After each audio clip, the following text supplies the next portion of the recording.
أوقات كتير بنكون ماشيين في يومنا عادي، لا فرحانين ولا زعلانين، مشاعر عادية، ويجي حد من غير مقدمات ويسألك سؤال: مالك؟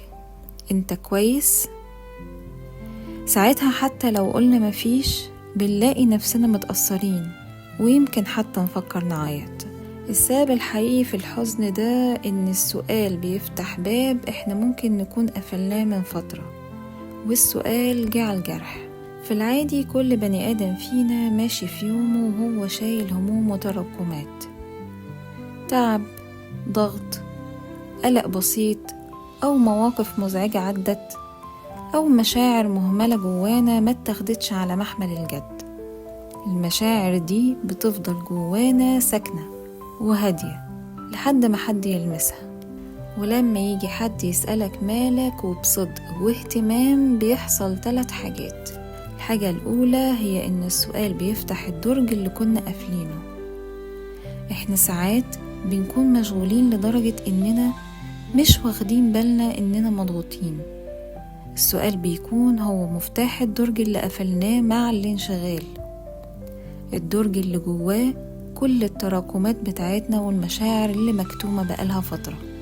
الحاجة التانية إن الاهتمام نفسه بيحرك المشاعر.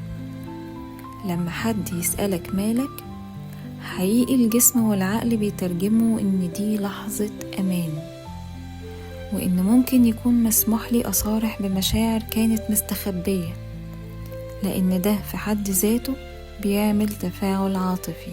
الحاجة التالتة هي مشاعر قديمة كانت اندفنت من فترة، والسؤال هو اللي خرجها. مش شرط تكون زعلان دلوقتي، بس ممكن تكون كنت محتاج حد يسألك السؤال ده من زمان. فاللي بيظهر مش حزن اللحظة الحالية، اللي بيظهر هو حزن مؤجل من زمان وبقاله فترة.